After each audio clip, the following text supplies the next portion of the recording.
En toute vérité, 11h midi sur Sud Radio, Alexandre Devecchio. En toute vérité, chaque dimanche entre 11h et midi sur Sud Radio, sécurité, économie numérique, immigration, écologie. Pendant 1 heure chaque semaine, nous débattons sans tabou des grands enjeux pour la France d'aujourd'hui et de demain. Samedi, sous la bannière des gueux, des milliers de pêcheurs, artisans et agriculteurs se sont regroupés dans les ports de France pour protester contre le doublement probable de notre facture d'électricité. Le projet de loi pluriannuel sur l'énergie prévoit en effet de continuer à investir massivement dans la transition énergétique d'ici à 2035 en multipliant par 6 le solaire, par 2 l'éolien terrestre et par 12 l'éolien en mer. Un pari à 500 milliards d'euros que beaucoup estiment irréaliste et ruineux alors que notre électricité est déjà décarbonée à 95%.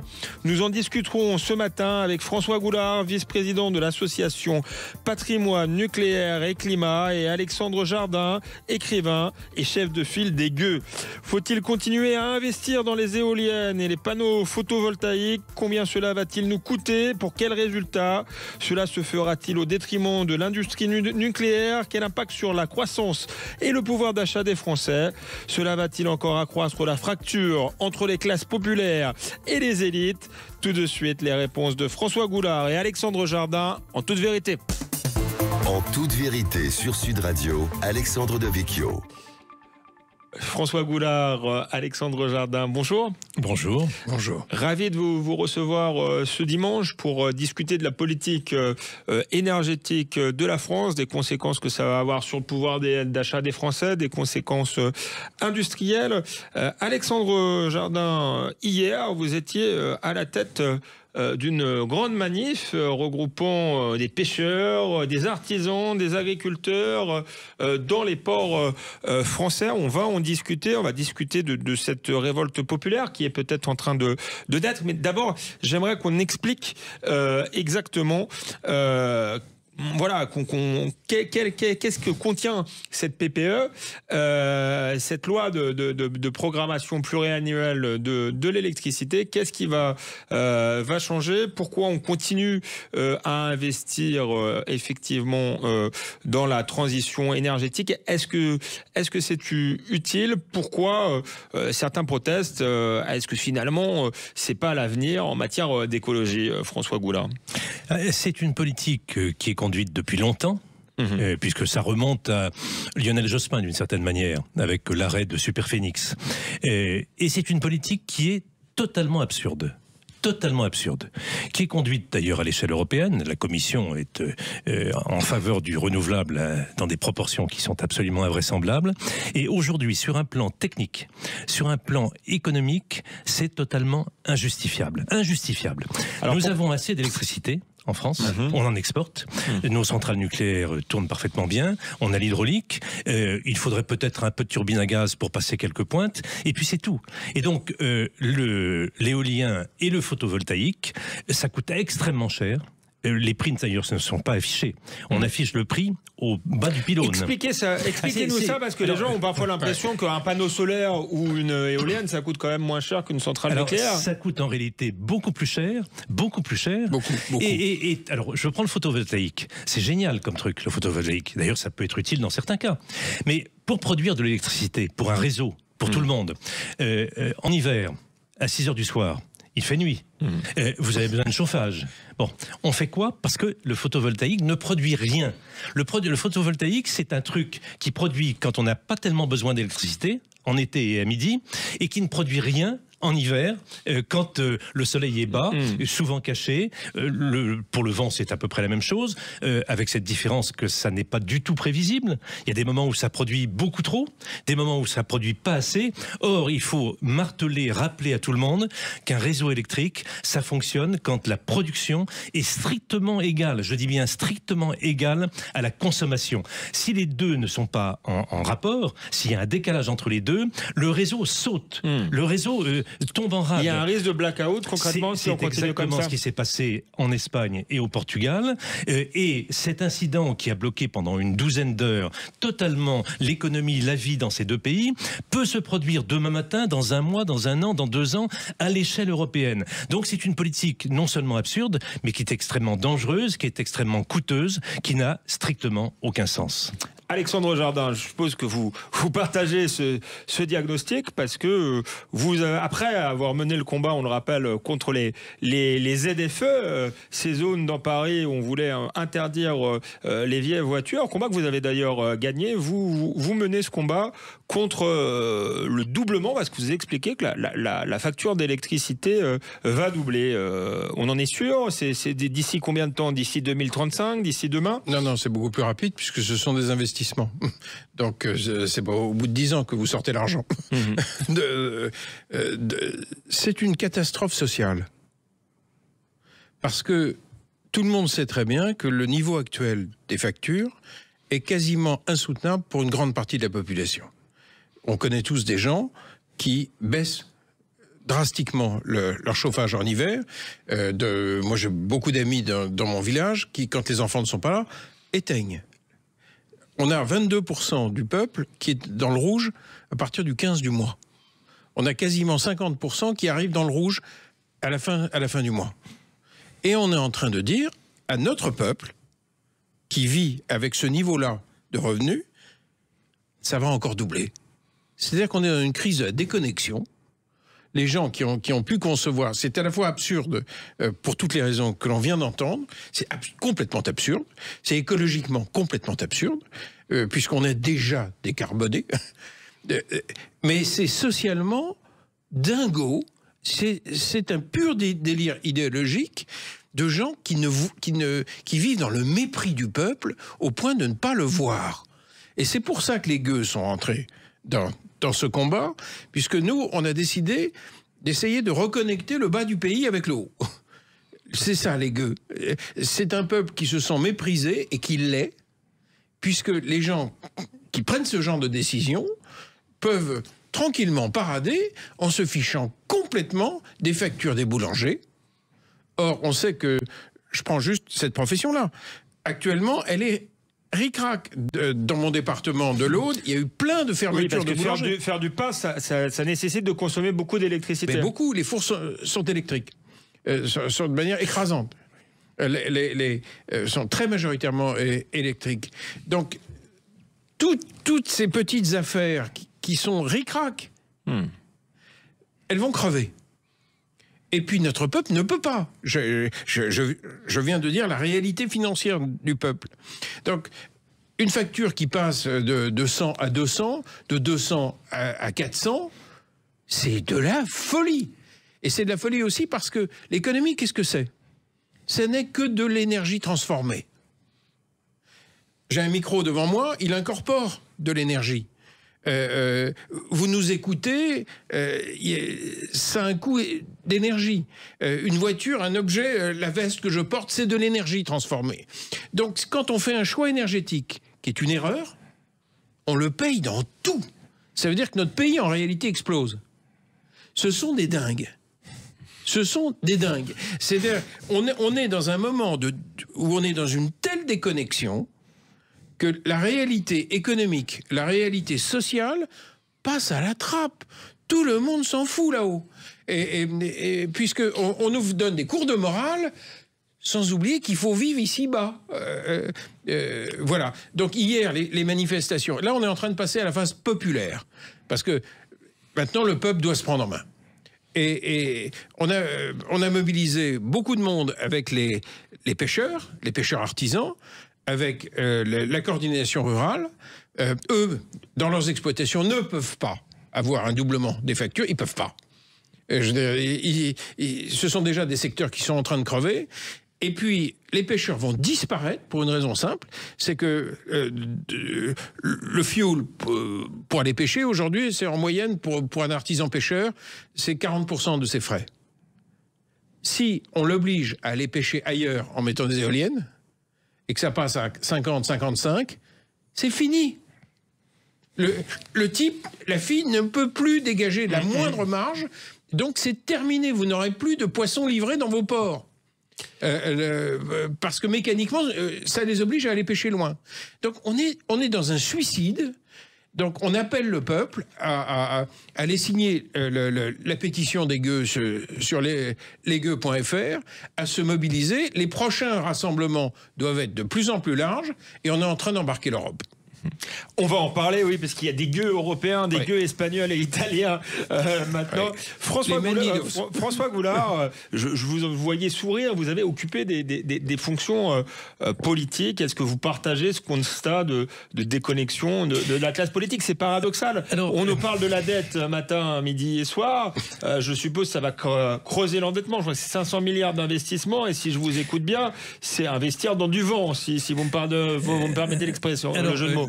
Déconnexion entre le peuple et le politique, c'est un phénomène qui est relativement constant, mais je n'ai jamais vu un sujet sur lequel le politique entraîne les pays européens vers une espèce de catastrophe parfaitement annoncée et parfaitement prévisible. Il faut expliquer en quelques mots les plus simples possibles pourquoi est-ce que l'électricité augmente. Déjà, elle a doublé depuis 2012. Le prix de l'électricité a doublé depuis 2012.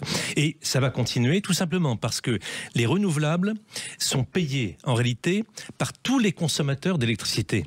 On est principalement alimenté par du nucléaire, par de l'hydraulique, mais les renouvelables sont financés par l'ensemble des consommateurs et ça se retrouve sur la facture.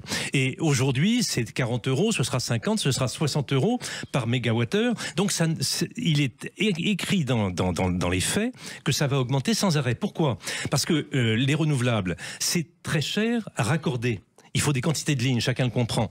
Et ça complexifie les réseaux. Il faut mettre plein d'électronique, de puissance, des onduleurs, enfin tout un tas de machins qui coûtent extrêmement cher. Et ça, c'est payé par tous les consommateurs. Donc la hausse du prix de l'électricité, elle est inscrite, elle est certaine.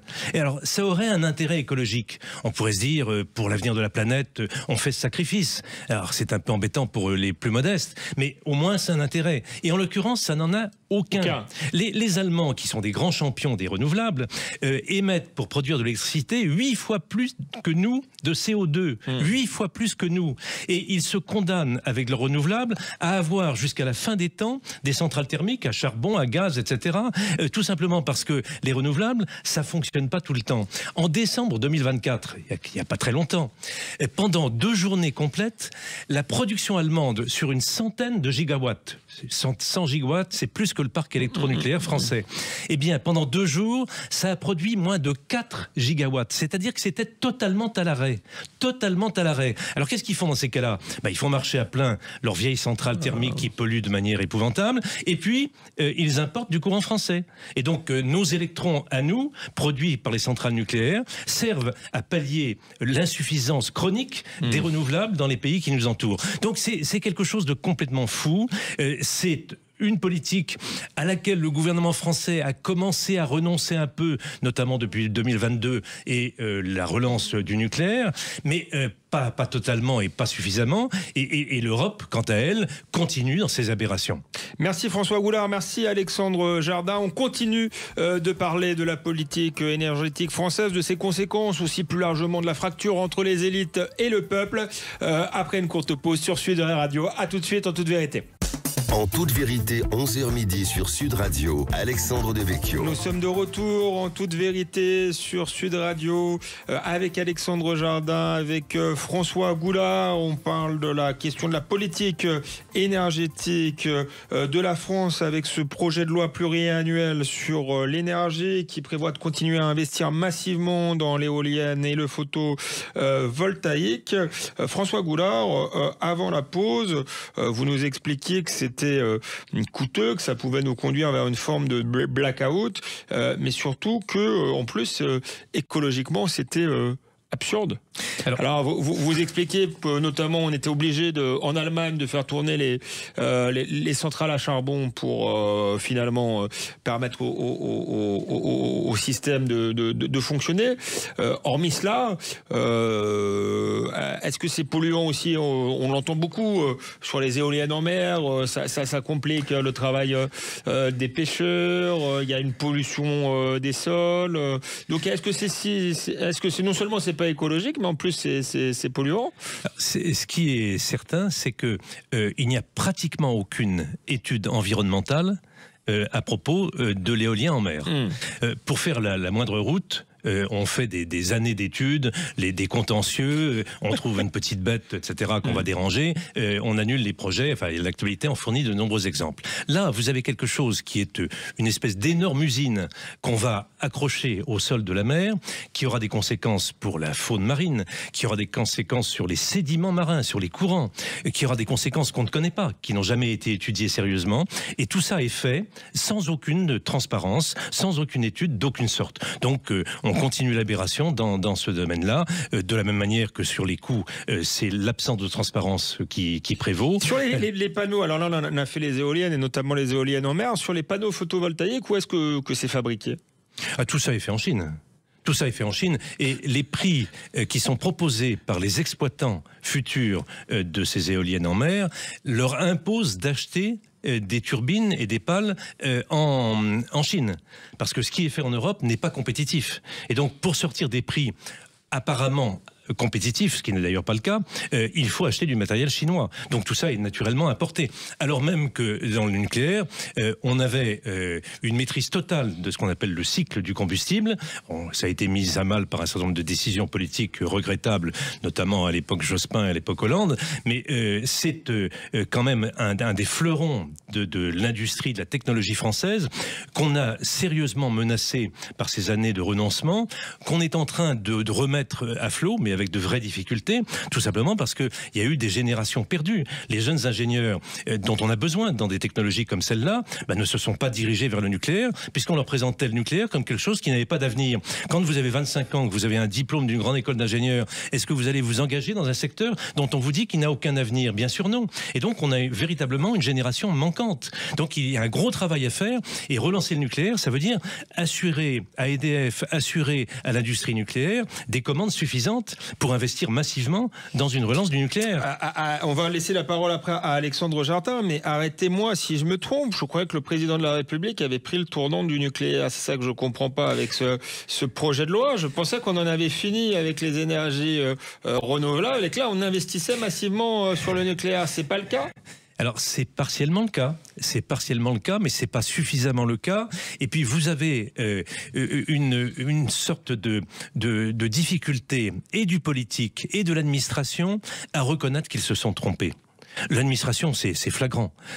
L'administration a suivi le politique depuis une vingtaine d'années, a essayé d'expliquer qu'on pouvait faire du tout renouvelable et abandonner le nucléaire. Ils se sont convertis à ça. Et comme l'administration ne se trompe jamais, naturellement, l'administration ne veut pas dire qu'elle s'est trompée. Or, l'honneur d'un politique, je ne parle pas de l'honneur d'un fonctionnaire, mais l'honneur d'un politique, c'est de reconnaître quelquefois qu'on se trompe. Moi, j'ai exercé des responsabilités politiques, on se trompe. Évidemment, qui ne se trompe pas? Quel est le chef d'entreprise qui ne commet pas des erreurs? Et donc, le politique s'est lourdement trompé. D'ailleurs, avec un objectif très simple, c'était de satisfaire une opinion qui avait été travaillée par les courants écologistes. Il faut se rappeler comment, en Allemagne, Angela Merkel, physicienne de formation, donc il savait très bien de quoi il s'agissait, a décrété la fin du nucléaire, tout simplement pour couper l'herbe sous le pied des écologistes, pour des raisons strictement politiques. Et puis aussi parce qu'il y avait des perspectives d'alliance. On sait qu'en Allemagne, il faut des coalitions pour pouvoir gouverner. Et donc, c'est des raisons strictement politiques qui ont amené la classe dirigeante à prendre des décisions qui sont insoutenables. Alexandre Jardin, on parlait peut-être du caractère polluant des éoliennes en mer. Vous animez le mouvement d'Aigu avec notamment hier des manifs dans les ports français. Les pêcheurs sont à la pointe de la contestation et pourquoi justement les pêcheurs sont particulièrement concernés par ce projet de loi? Il y a plein de raisons. La première, ils vivent là. Et ils voient qu'on est en train de détruire leur paysage. Donc émotionnellement, c'est leur monde. C'est un des plus beaux spectacles du monde. C'est un des plus... Nos côtes bretonnes, nos côtes françaises sont parmi les plus belles du monde. Et tout à coup, on leur propose de les détruire. Et en même temps, on leur propose un suicide. Puisque on les chasse de leur zone de pêche. Ils n'ont plus pouvoir exercer leur métier. Donc, c'est tout leur monde économique tout leur monde esthétique, j'allais dire spirituel, tout leur rapport à la beauté du monde et à la possibilité d'élever dignement leur famille. C'est terrible. Donc c'est pour ça qu'ils sont devant. Ensuite, ils sont très conscients. Et c'est pour ça que ce sont les pêcheurs qui ont été chercher les paysans de la coordination rurale. Parce que ils ont embarqué tout le monde et en ce moment, ils sont en train d'embarquer les Espagnols, les Italiens. Ils sont en train d'embarquer les Portugais également, les éleveurs, les agriculteurs, les pêcheurs, parce que tous ces peuples européens subissent les mêmes diktats européens. Donc tout ça est en train de s'unir sous la bannière gueux. Alors ça change de nom, ça s'appelle les mendigos en Espagne. On a eu les gilets jaunes, on a eu les fourches en Italie. Est-ce que c'est la continuité finalement d'un mouvement qui avait continué? C'était pour d'autres raisons, mais... Alors avec une très très grosse variante, c'est que le mouvement des gueux depuis le départ avance avec les maires. C'est-à-dire que justement, j'ai appris des gilets jaunes que cette absence de représentation... au fond, ne fonctionnait pas dans une république. Donc, je me suis dit, dès le départ, il faut qu'on marche avec les maires. Ce qui veut dire que dans tous nos rassemblements, il y a des mouvements comme Vent des maires, Amaï, RES, qui viennent en écharpe. C'est la base de la République qui se mobilise.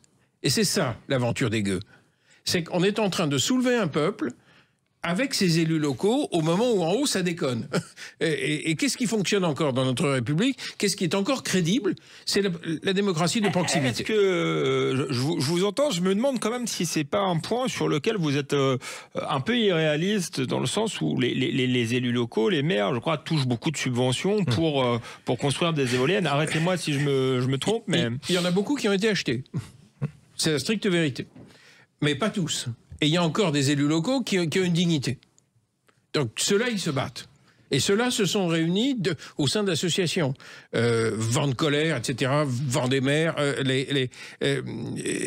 On reste un peuple digne. Bien sûr qu'il y a des gens qui ont marché dans la combine. Mais il y a quand même des Français qui ont le sens de leur nation, de leur peuple, et c'est tout ça qu'on est en train d'embarquer. Et en même temps, ce qu'on refuse, vous avez dit quelque chose de fondamental. L'administration ne revient jamais sur une de ces conneries. Or, avec le mouvement des gueux, on porte une vraie volonté politique de changement, de reconnexion très profonde, en demandant vraiment à vivre dans un système reconnecté. C'est ça notre objectif. Et comment? Par le référendum d'initiative citoyenne. Comment on fait plier des bastions administratifs? Par la mobilisation du peuple. Les peuples où on peut revenir sur les conneries qui ont été faites en Suisse, ils votent, ils contre-votent. Le peuple est capable d'être adulte. Et de plus en plus de mouvements de maires sont d'accord aujourd'hui avec nous, parce qu'ils voient des bastions administratifs qui ne marchent plus. Et donc, notre grande proposition, c'est ce référendum déclenchable soit par 500 000 citoyens, soit 500 maires ou un nombre de parlementaires. Mais même quand je parle avec des parlementaires, avec des sénateurs, ils savent tous très bien que leurs lois n'ont pas une chance face à des bastions administratifs, face à des textes. Ils le disent off, ils le disent pas devant les micros. Et en tout cas, au Sénat, il y en a plein de sénateurs qui m'ont dit, si vous faites ça, si on va vers ça, nous on voudrait qu'un tiers de sénateurs puisse mobiliser la nation. Je pense qu'on est arrivé à un tel niveau de blocage, de déconnexion. Il faut bien qu'il y ait une force. Il faut bien qu'il y ait un sursaut citoyen pour servir notre pays. Et alors moi, j'ai été très sensible à ça parce que j'ai passé une partie de mon enfance en Suisse où étaient mes grands-parents, et j'ai bien vu que quand un peuple complète la démocratie représentative par un volet de représentation directe, il y a une responsabilité, il y a un esprit civique. Au fond, l'être humain, quand on lui demande d'être grand, il est plutôt grand. Merci Alexandre Jardin, merci François Goulard. On poursuit la conversation après une courte pause sur Sud Radio. À tout de suite en toute vérité. En toute vérité, 11h midi sur Sud Radio, Alexandre Devecchio. Nous sommes de retour sur Sud Radio avec François Goulard, vice-président de l'association Patrimoine Nucléaire et Climat, et Alexandre Jardin, écrivain et chef de file des Gueux. On discute ce matin de la politique énergétique de la France, de cette ambition finalement du projet de loi pluriannuel de l'énergie, d'investir jusqu'en 2035 massivement dans l'éolien et dans le solaire, ce qui pourrait doubler la facture d'électricité, ce qui pourra aussi, vous nous l'avez dit François Goulard, avoir des conséquences, par exemple un blackout, puisque les énergies renouvelables finalement sont assez fragiles, assez peu efficaces. Avant la pause, Alexandre Jardin nous disait qu'il y avait un mouvement de révolte populaire, mais pas seulement, que ça s'appuyait sur les maires, sur les élus locaux, mais ce que je lui faisais cette objection, ce système du renouvelable a aussi été un système largement subventionné, et un certain nombre d'élus locaux ont touché beaucoup de subventions pour installer soit des éoliennes, soit des panneaux photovoltaïques. Est-ce que vous pouvez nous en dire plus ? Oui, alors d'abord, il faut dire que comme c'est une économie qui est totalement dépendante des subventions, des aides publiques, ce sont des gens qui défendent bec et ongle leur situation. Et donc, ils ont des actions de lobbying extrêmement intenses. Et localement, ils ont promis des subventions à toutes les collectivités concernées par l'implantation des éoliennes. Alors, il y a une anecdote assez drôle, le sujet n'est pas drôle, mais entre Belle-Île et Groix, donc ce projet de parc d'éoliennes flottant était situé entre les deux îles à peu près. Et donc, les communes de Belle-Île et la commune de l'île de Groix devaient toucher la manne financière.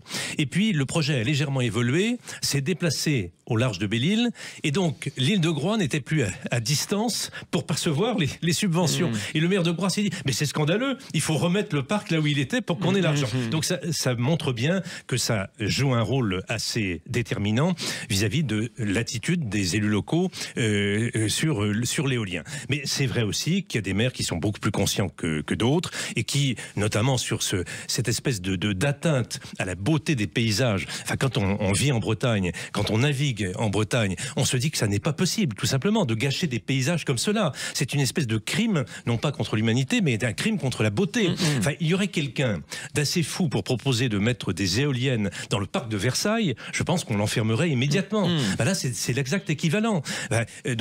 Et alors, les comités locaux des pêches ont été également fortement arrosés, d'où l'attitude au départ conciliante d'un certain nombre de pêcheurs. Donc tout ça, à mon avis, ça a vécu. Et Alexandre Jardin est très pessimiste sur la classe dirigeante politique. Moi, je le suis un peu moins. Et je constate une chose, c'est que un effort patient de conviction vis-à-vis des parlementaires est en train de porter ses fruits. Oui, là, je vous arrête tout de même.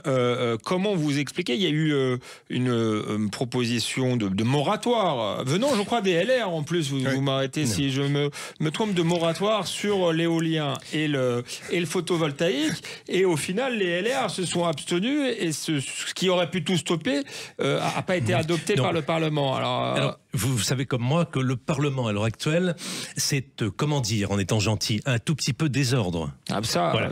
Et donc cette proposition de loi qui venait du Sénat, c'est la proposition Grémillet, a été examinée par l'Assemblée. Il se trouve que lors d'un vote, Grémillet, sénateur LR, et des amendements ont été déposés par le RN, par LR, pour en effet avoir un moratoire. Mais il se trouve aussi que parmi les amendements, il y avait des choses qui étaient tout à fait inapplicables. Par exemple, la remise en route de Fessenheim. Il se trouve que Fessenheim, non seulement est en voie de démantèlement, on a enlevé tout un tas d'éléments extérieurs, et puis ça a d'ailleurs été détruit en ce qui concerne les circuits intérieurs par la décontamination du circuit primaire. On a mis des produits chimiques qui font que la centrale est de toute façon inutilisable. Donc il y avait des éléments qui ne... C'est vrai, alors le président de votre association, Bernard Accoyer, a fait une tribune dans le Figaro expliquant qu'il fallait quand même prendre ce moratoire, même si tout n'était pas applicable, LR aurait pu tout de même le voter. Non, comment vous expliquez qu'on arrive à ça? C'est pour des raisons de politique politicienne, parce qu'ils veulent pas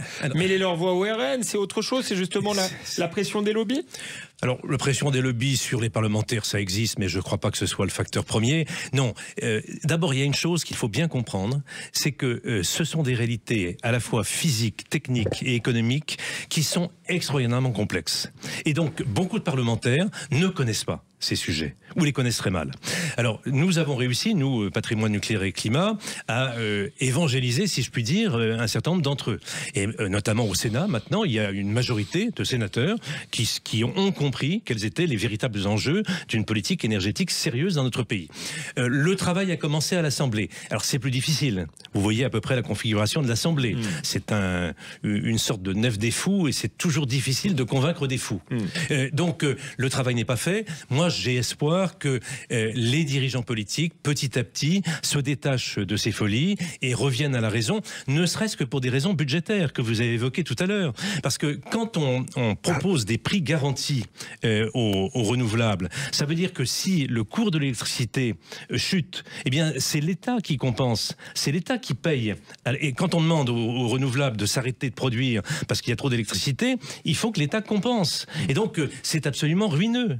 C'est ruineux. Et puis, le pouvoir d'achat des ménages, parce qu'il y a les ménages, bien sûr, il y a les boulangers, mais il y a toute l'industrie. Les électro-intensifs qui dépendent totalement du prix de l'électricité, eux ne peuvent pas se satisfaire d'une électricité qui flambe. Bien sûr, sans compter que si ça pénalise la croissance, s'il y a un certain nombre d'artisans qui font faillite, d'industrie, on n'en a déjà pas beaucoup, les cases de l'État vont se vider, et ça aura un coût social terrible. Donc on est face à une folie, là. Effectivement, vous avez dit la nef des fou. On y est. On y est en plein. Bon, et du coup, à sa proposition de Alexandre Jardin de mettre un peu de démocratie directe dans tout ça. Je vous ai vu, vous avez dit, je fais quand même confiance à la classe politique. Est-ce qu'il peut pas, enfin, finalement, dans la Constitution de la Ve République, la démocratie directe, le référendum est quand même pas forcément d'initiative populaire, mais un outil qu'on pourrait utiliser, qu'on utilise très peu. C'est vrai que ça pourrait faire l'objet d'un référendum. Hein. Ça nous concerne tous. C'est tout à fait possible. Je pense que le fait que l'opinion ait évolué, notamment sur le nucléaire, bon, c'est très net. Hein. En quelques années, l'opinion a basculé. L'opinion a compris que c'était la garantie d'une électricité fiable, sûre et bon marché. Et donc et décarbonée. Totalement décarbonée. L'évolution de l'opinion, ça a évidemment un retentissement sur la classe politique. La classe politique finit toujours par entendre, quelquefois avec retard, plus ou moins l'état de l'opinion. Le fait qu'il y ait des mobilisations contre les éoliennes, c'est excellent pour que la politique énergétique redevienne rationnelle. Donc tout ça va dans le même sens. Et il faut négliger ni l'un ni l'autre. Essayer de convaincre les parlementaires, essayer de convaincre les dirigeants, peu difficile, et naturellement mobiliser tous ceux qui comprennent que c'est une folie collective que nous sommes en train de mener. Et alors, il y a une action qui n'est pas encore assez active, c'est vis-à-vis de Bruxelles. Parce sûr. Que nous sommes sous la menace d'amende de Bruxelles parce que nous n'avons pas assez de renouvelables. Alors que les Allemands qui continuent à émettre du CO2 tant qu'ils le peuvent, eux sont indemnes puisqu'ils ont une proportion de renouvelables. Le nucléaire était maintenant classé parmi les énergies propres. C'est toujours pas le cas. C'est un combat de tous les jours pour essayer de faire admettre que le nucléaire est une énergie propre et totalement décarbonée. Alors il y a eu des progrès de fait depuis quelques années, mais c'est extrêmement lent. Merci François Goulard. Je vous laisse la parole à Alexandre Jardin pour apporter un peu de contradiction. Vous expliquez que le RIC peut être la solution. À ceci près que la France n'est pas la Suisse, Alexandre Jardin. Non, et il est grand temps qu'elle bouge. Parce que notre crise de la déconnexion... Ça fonctionne à l'échelle de la Suisse, à l'échelle française. Est-ce que ça peut vraiment fonctionner? Le système de pure démocratie représentative, c'est 3 400 milliards de dettes, un échec de sécurité, un échec sur quasiment tout. Donc, est-ce qu'on remet un peu de raison populaire? Est-ce qu'on permet à une nation d'exprimer ses... On ne va pas tourner autour du pot. On a un système où le citoyen existe tous les 5 ans, pas pendant les 5 ans. C'est vrai, mais admettons que ce soit sur un autre sujet, sur les retraites, vous imaginez sincèrement que les citoyens décident collectivement de travailler plus, même si c'est nécessaire? Je pense qu'il y aura un grand débat responsable. Vous pouvez être irresponsable quand vous ne vivez pas avec votre propre décision. Je pense que tous les peuples qui sont mis au pied du mur ont des processus de débat, ce qui est très intéressant en Italie, par exemple. Ils ont le référendum. En Suisse, ils l'ont également en Espagne. Ce qui me passionne, c'est que le processus est quasiment plus important que la décision. Ça refait une conversation nationale qui intègre tout le monde. Ça refait des nations. Et ça intègre les nouveaux Français dans la conversation nationale, parce que tout le monde est décisionnaire. Ça fait des peuples plus grands. Alors, de toute façon, soyons clairs, cette bataille contre la PPE, on va la gagner.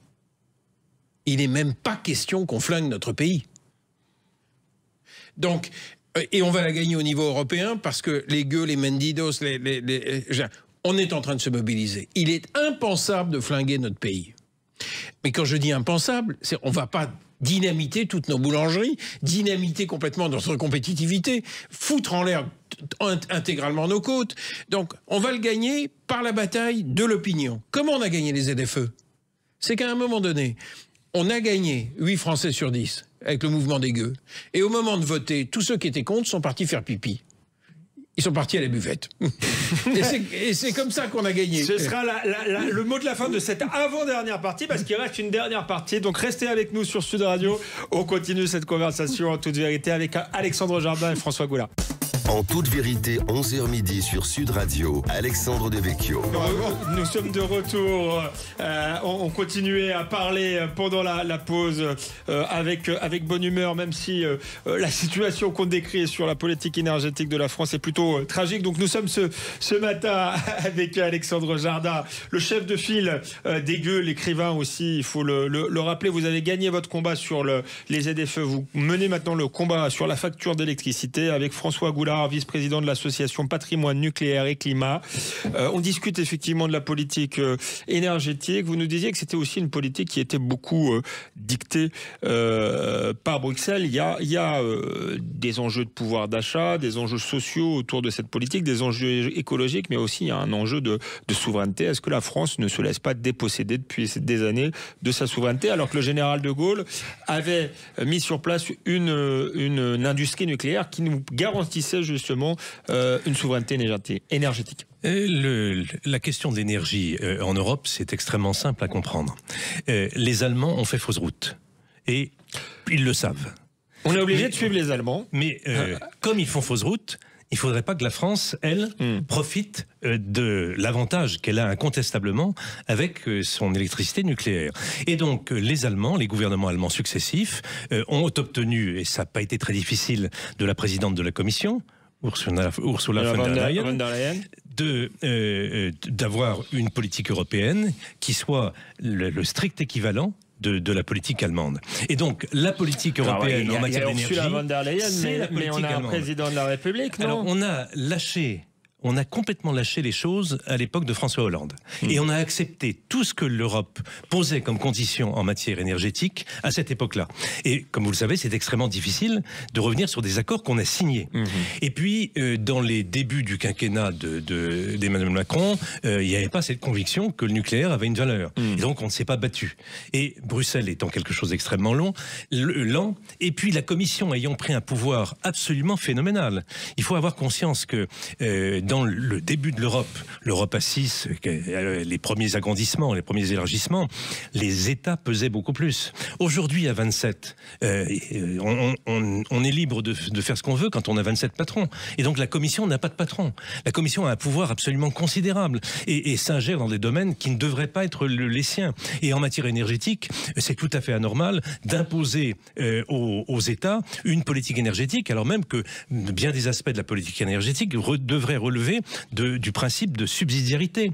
J'ajoute une chose, c'est qu'il y a un accord européen, un traité européen qui est en vigueur, qui date de 1957. C'est le traité Euratom, qui est toujours en vigueur, et qui demande à l'Europe, et c'est la Commission qui en est chargée, de favoriser le développement du nucléaire civil. Donc la Commission s'assoit sur le traité Euratom, qui est un traité parfaitement en vigueur, pour mener une politique qui est simplement une politique au service de l'Allemagne. Alors, vous l'avez dit, c'est très compliqué, mais est-ce qu'il y a la volonté politique là, cette programmation, ce projet de loi pluriannuel de l'énergie, est-ce que c'est une volonté européenne ou c'est purement une volonté française? Parce qu'il y a le marché européen de l'électricité dont on n'a pas parlé encore, mais ça, il me semble que c'est la volonté du président de la République finalement. Est-ce que c'est des convictions écologistes de sa part, la volonté d'être moderne, la volonté d'être le bon élève de l'Europe? Non, je crois que c'est tout bêtement, hélas, on ne change pas parce qu'on a déjà dit ça, donc on ne va pas se renier et on continue ce qu'on a fait jusqu'à présent, avec quand même, il faut bien le dire, une administration qui a été très largement noyautée par les écologistes, y compris des administrations qui étaient des administrations d'ingénieurs, et d'ingénieurs autrefois extrêmement qualifiés, qui ont conçu la politique électronucléaire française, qui a été appliquée avec courage par les gouvernements à l'époque de Georges Pompidou, de Valéry Giscard d'Estaing.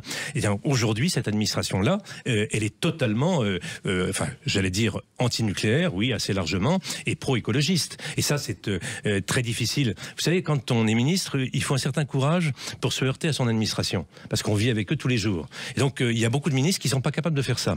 Alors, et puis, c'est bon, pour le président de la République, c'est pas sa préoccupation majeure aujourd'hui. Et puis, il y a des aspects techniques qui échappent très largement aux politiques. Je vais prendre un exemple. L'Europe prône ce qu'on appelle les interconnexions. C'est-à-dire qu'il y ait de plus en plus de câbles accueillant de plus en plus de courant entre les pays européens. Bon, et ça n'a strictement aucun sens. Les installations actuelles sont largement suffisantes pour les importations et les exportations que nous avons entre nous. Et ce qui se passera si on continue à interconnecter, c'est qu'on sera obligé d'accepter en quantité absolument invraisemblable l'électricité des renouvelables de nos pays voisins, alors même qu'on n'en a pas besoin, et alors même que ça entraîne des prix négatifs. Bon, et tout ça, c'est un non-sens, et ça va coûter des centaines de milliards d'euros à horizon de 10 ans. Je dis bien des centaines de milliards d'euros qui seront payés assez largement par l'Europe, mais également par les différents pays. On a quelque chose que les gens ne connaissent pas, que les politiques ne connaissent pas. Savez-vous que les Allemands, très malins, ont mis leurs éoliennes naturellement dans le nord où il y a plus de vent, et les consommateurs, notamment les industries, sont en Allemagne centrale et en Allemagne du Sud. Et ils ont été infoutus de faire les lignes électriques, parce que la population ne les accepte pas, entre le nord et le sud. Et vous savez comment ils font pour faire passer leur courant? Eh bien, ils passent par la France. C'est-à-dire que nos réseaux servent très largement à permettre aux Allemands de faire passer leur courant électrique du nord vers le sud. Ils remontent d'ailleurs par la Suisse. C'est quand même plutôt amusant. Donc tout ça, c'est une espèce de délire collectif, et c'est contraire aux intérêts de notre pays. Alexandre Jardin, François Goulard nous l'a dit, on est quand même soumis à une forme de doxa française dans l'administration, mais aussi très noyautée, mais aussi européenne. Est-ce que dans votre mouvement des gueux, est-ce que vous sentez un ras-le-bol monter à l'égard de l'Europe? Vous nous expliquiez aussi que c'était un mouvement qui était en train de s'européaniser, puisque vous êtes aussi en contact avec des pêcheurs espagnols, italiens. Les kilos d'absurdité que vous venez de décrire. On voit bien qu'en réalité, on a des mécanismes actuels d'organisation de nos pouvoirs qui ne parviennent pas à les maîtriser. Lorsque vous dites qu'un ministre a une très grande difficulté à maîtriser sa propre administration, noyautée, etc., on voit bien qu'à un moment, les gens qui nous écoutent, les citoyens, il va falloir qu'ils rentrent dans la danse. C'est pour ça que je veux qu'à un moment, on ait un référendum d'initiative citoyenne. Quand on a un système qui en haut disjoncte à ce point, parce que là, ça disjoncte à tous les étages, tout ce que vous décrivez, c'est quand même, on n'est pas loin de la grande folie. Si le citoyen, à un moment, ne dit pas « stop » avec la puissance référendaire, parce que quand on a signé des traités absurdes, comment on va les défoncer ? Ça ne se défonce que si le peuple, à un moment, rentre dans la danse. Parce que l'autorité d'une décision référendaire, elle est tout à fait... beaucoup plus puissante, beaucoup plus puissante qu'une décision politique. Oui, parce que infiniment plus.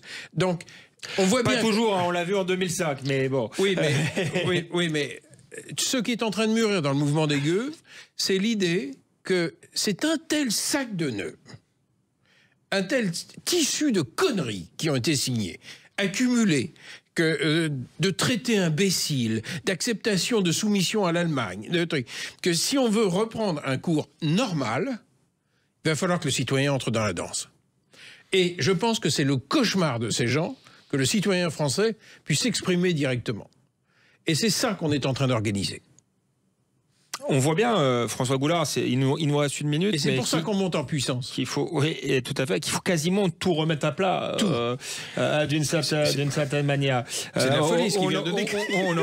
Il nous reste 52 secondes, donc je ne vais pas vous demander comment on met tout à plat. Est-ce qu'il y a un espoir malgré tout? Parce qu'on voit que l'Allemagne a joué un rôle quand même délétère là-dedans, avec la politique de Merkel. Eux-mêmes n'ont peut-être pas d'intérêt à continuer dans cette politique-là, non? Ils vont construire des centrales ou c'est pas prévu? Merz est beaucoup plus conscient que ses prédécesseurs, mais il est tenu par une coalition. Voilà. Donc ceux qui aspirent à des coalitions en France, bon, voilà, je ne suis pas sûr qu'ils aient raison. Le référendum, oui, pourquoi pas. Mais il faut rappeler que la 4e République, c'était pas mal non plus. Et puis en 58, on a eu quand même un grand mouvement de redressement. Donc c'est pas impossible. Non. Mais il faut une volonté politique extrêmement forte. Pourquoi pas appuyer sur des référendums? Appuyer sur le peuple, c'est tout à fait légitime en démocratie. Mais c'est possible. Quand on croit à la politique, on croit au redressement. Merci François Goulard, merci Alexandre Jardin, c'était passionnant. Je vous laisse avec les informations, on se retrouve la semaine prochaine pour une nouvelle émission dans Toute Vérité.